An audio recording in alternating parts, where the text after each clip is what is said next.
Welcome back to Ceasefire Podcast. And we got a special one for you today. Destroying the Divide is the theme of what we do here, having cultural conversations. And we got into tech in the last episode. And we wanted to do a special episode about humans and technology and react to about a 10-minute long video talking about at what level humans and technology will be intersecting in the near future. And so for the flyover for this first segment, we're mainly going to watch the video with periodic maybe reactions and thoughts. But in the trenches and the debrief, we're going to really get down to the meat of what we think. Andrew might have very specific reasons why tech and human integration would be helpful for him right now. Yeah, guys, just so you understand, I'm not feeling well today.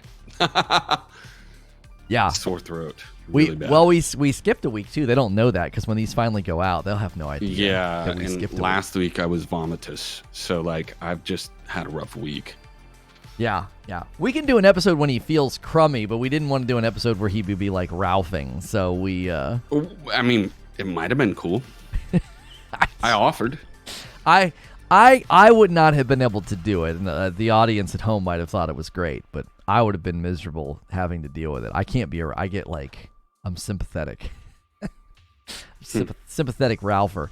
So we have a new scene that we're going to use. It's super fancy. Look at that. We're small and off to the side, and right next to us is going to be the video, and the name of this video is, let me get the full name. I want to get the name right. It is Humans Will Merge with AI in 10 Years. Ray Kirzwell and Lex Fridman. I'm supposing that Lex is the guy that hosts the show, right? Because it's called Lex Clips. So these are clips from his show. Okay. Yeah. So Ray Kirzwell, I believe that's how we're supposed to say his name. He's going to be the one primarily talking. So without further ado, and maybe we'll have him on. Oh, that'd be amazing to get him. Yeah. He ends up seeing this. Awesome. Okay, let's take a look. I'm gonna turn our music off for now, and then that way you guys watching the episode can hear everything he's saying. And if Andrew and I have thoughts, we'll pause it. So here we go. Another step then is in the 2030s, when we can actually connect our neocortex, which is where we do our thinking, to computers. And I mean, just as this actually gains a lot to being connected to computers that will amplify its abilities. I mean, if this did not have any connection, it would be pretty stupid. It could not answer any of your questions. Yeah, what do you got? He's holding up a smartphone. It's important. Yes. And they do say it later in the video. But if you're listening, you're not watching the video. You wouldn't know that he's doing that. Right. And we're hoping that video format hits everywhere. But yeah, he's holding up a smartphone. Yeah. If you're just listening to this, by the way, Ray's holding up the all-powerful smartphone. So we're going to do that directly from our brains. I mean, these are pretty good. These already have amplified our intelligence. I'm already much smarter than I would otherwise be if I didn't have this. Because I remember when I first spoke The Age of Intelligent Machines, there was no way to get information from computers. I actually would go to a library, find a book, find the page that had an information I wanted, and I'd go to the copier, and my most significant information tool was a roll of quarters where I could feed the copier. So do you remember doing that? I remember doing that.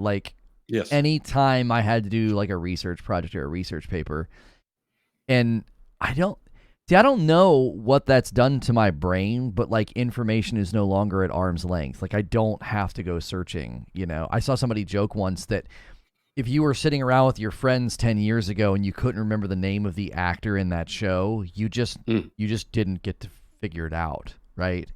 Maybe not 10 years ago, but when we were kids, you'd have to go home and maybe try to find the VHS tape or try to find out who it was. But now it's IMDb, in 10 seconds, you know who it is. Yep. So. Yeah. I mean, that's a rabbit hole too. Right. Almost like a dilution of the reverence that we should have for information. Like we don't treat it with reverence anymore. It's so easily obtainable within seconds. I mean, and let's apply that to relationships. Right. You know what I mean? Right. Like nothing means anything anymore. Yeah. You know? Yeah. You Uh, if you start Go to ahead. see reality in that way, there's no reverence for the information, there's no reverence for deep knowledge or cool things, then you might treat people the same way. If you're viewing them through the technological lens, you would do the same thing. Correct. All right, And I don't think that can be overstated enough. Yeah. We'll get into that in a later segment. sure. Already greatly advanced that we have these things. There's a few problems with it. First of all, I constantly put it down and I don't remember where I put it.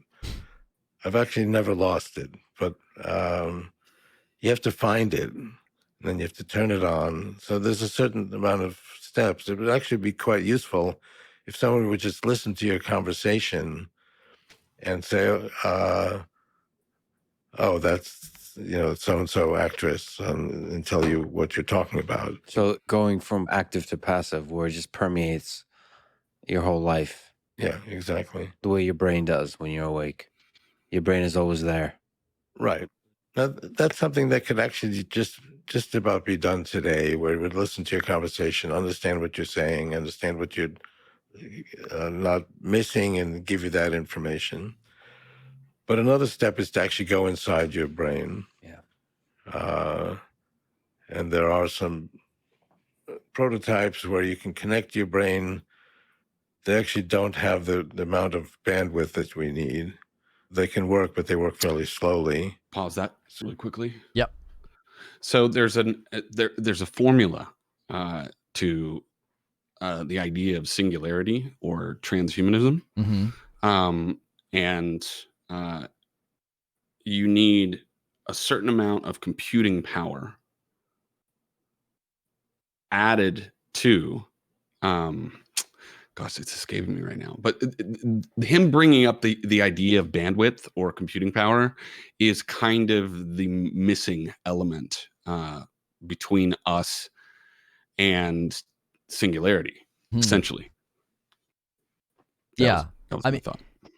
If you think about it, the bandwidth required for that level of speed and recall and that sort of dynamic way that we think, like we can bounce from one thing to another very quickly.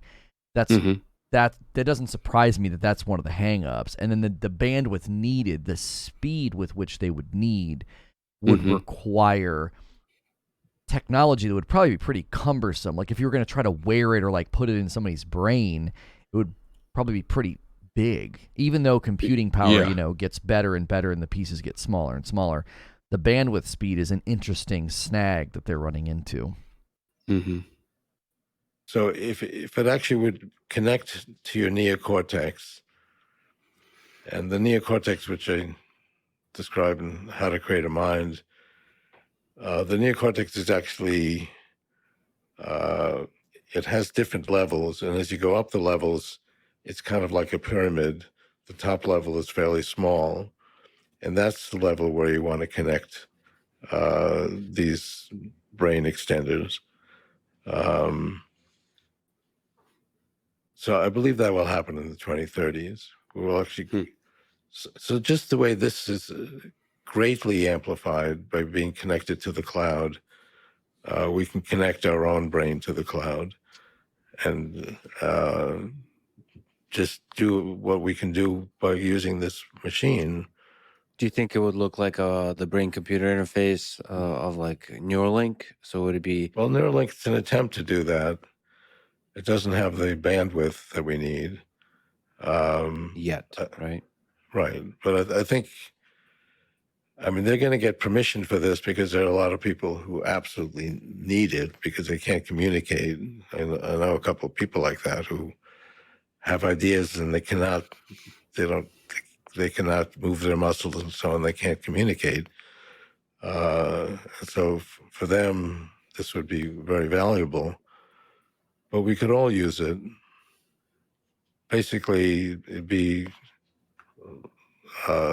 turn us into something that would be like we have a phone, but it would be in our minds. It would be kind of instantaneous. And maybe communication between two people would not require this low bandwidth mechanism of language. Yes, A spoken word. exactly. We don't know He what says that would that with a be, straight although we face. do know that computers can share information like language instantly. They can share many, many books in a second, so we could do that as well.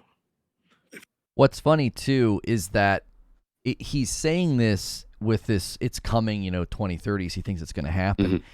It's almost like phase one already has happened, though, because the way that we use these cell phones and carry them with us, we've already integrated with the tech. We just haven't done it in a deep, almost invasive physical way. We Yeah. carry them with us everywhere. It's a part of your life. It's an extension of your existence and reality now.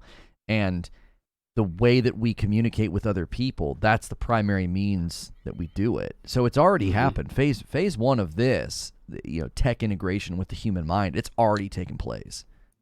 If you look at what our brain does, it actually can manipulate different parameters.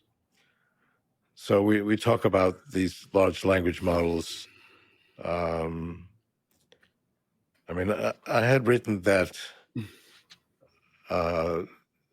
it requires a certain amount of information in order to be effective, and that we would not see AI really being effective until it got to that level. Mm-hmm. And we had large language models that were like 10 billion bytes. It didn't work very well. They finally got to 100 billion bytes, and now they work fairly well. And now we're going to a trillion bytes. If you say Lambda has 100 billion bytes, what does that mean? Well, what if you had something that had one byte, one parameter? Maybe you want to tell whether or not something's an elephant or not. And so you put in something that would detect its trunk. If it has a trunk, it's an elephant. If it doesn't have a trunk, it's not an elephant. And that would work fairly well. There's a few problems with it. And it really wouldn't be able to tell what a trunk is. But anyway. And maybe other things other than elephants have trunks. You might get really confused. Yeah, exactly. I'm not sure which animals have trunks, but, plus how do you define a trunk? But yeah, that's one parameter. You can do okay. So these things have 100 billion parameters. So they're able to deal with very complex issues. All kinds of trunks. Human beings actually have a little bit more than that, but they're getting to the point where they can emulate humans. This reminds me of a book I read on speed reading, and it talked about how if you were to see me in a shopping mall, like walking, you wouldn't have to take a bunch of seconds to be like, oh, glasses, hair, beard.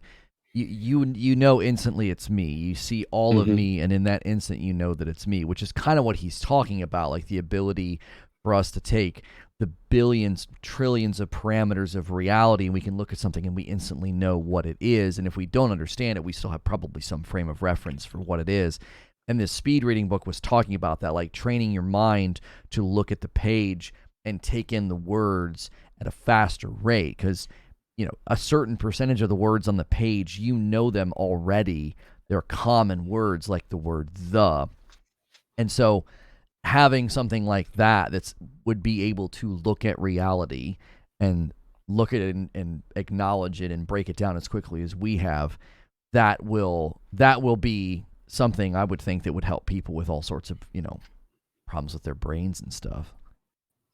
But it could also enhance the existing brain. Like, imagine being able to speed read like Data from Star Trek. You just kind of flip through the page and you've got all the info because you have this brain implant that can scan words faster than the human brain can scan words. If we were able to connect this to our neocortex, we would basically add more of these abilities to make distinctions, and it could ultimately be much smarter and also be attached to information that we feel is reliable. So that's where we're headed. So you think that there will be a merger in the 30s an increasing amount of merging between the either human brain and the AI brain. Exactly. And the AI brain is really an emulation of human beings. I mean, that's why we're creating them, because human beings act the same way, and this is basically to amplify them. I mean, this amplifies our brain. It's a little bit clumsy to interact with, but it definitely it's way beyond what we had 15 years ago. But the implementation becomes different, just like a bird versus the airplane. Even though the AI brain is an emulation, it starts adding features we might not otherwise have, like ability to consume a huge amount of information quickly, like look up thousands of Wikipedia articles in one take. Exactly. I mean, we can get, for example, to issues like simulated biology, where it can simulate many different things at once. I mean, we already had one example of simulated biology, which is the Moderna vaccine. Here we go. And that's going to be now the way in which we create medications. But they were able to simulate what each example of an mRNA would do to a human being, and they were able to simulate that quite reliably. And we actually simulated billions of different mRNA sequences. And they found the ones that were the best, and they created the vaccine. And they did, and talk about doing that quickly, they did that in 2 days. Now, how long would a human being take to simulate billions of different mRNA sequences? I don't know that we could do it at all, but it would take many years. They did it in 2 days. And one of the reasons that people didn't like vaccines is because it was done too quickly. It was done too fast. And they actually included the time it took to test it out, which was 10 months. So they figured, okay, it took 10 months to create this. Actually, it took us 2 days. And we also will be able to ultimately do the tests in a few days as well. Oh, because we can simulate how the body will respond to it. Yeah. More and more. Now, that's a little bit more complicated because the body has a lot of different elements, and we have to simulate all of that. But that's coming as well. So ultimately, we could create it in a few days and then test it in a few days, and it would be done. And we can do that with every type of medical insufficiency that we have. So curing all diseases, Yeah. Improving certain functions of the body, supplements, drugs for recreation, for health, for performance, for productivity, all that. Well, kind of that's stuff. where we're headed. Because I mean, right now we have a very inefficient way of creating these new medications. But we've already shown it, and the Moderna vaccine is actually the best of the vaccines we've had, and it literally took 2 days to create. And we'll get to the point where we can test it out also quickly. So that I didn't know that. I did not know they had the ability to test things through simulations like that. That's yeah. The last part of that is mind blowing. The vaccine element and the reality of what that thing is, and he only references Moderna, but that template now has ushered in a completely different era of life. yeah, because you got to consider all of the diseases and the cancers and just the brain diseases that people get. Things like Alzheimer's and things. Being able to simulate treatment, not having to test it on a person. That's huge. Now, this is all very positive, right? Sure. But like any innovation, there's a dark side. And I mean, I feel like we should explore that in the next segment, because the implications of a lot of this stuff were not discussed. No, because it always starts out good or well intended, and obviously movies attempt to flesh this out. You know, in the movie I Am Legend with Will Smith, I mean, there's that guy on the news broadcast talking about using the strength of a disease to attack a disease, and, you know, putting the right person in the right car, essentially, you know. And that's it's so well intended, and then they obviously they make a movie where it wiped out humanity.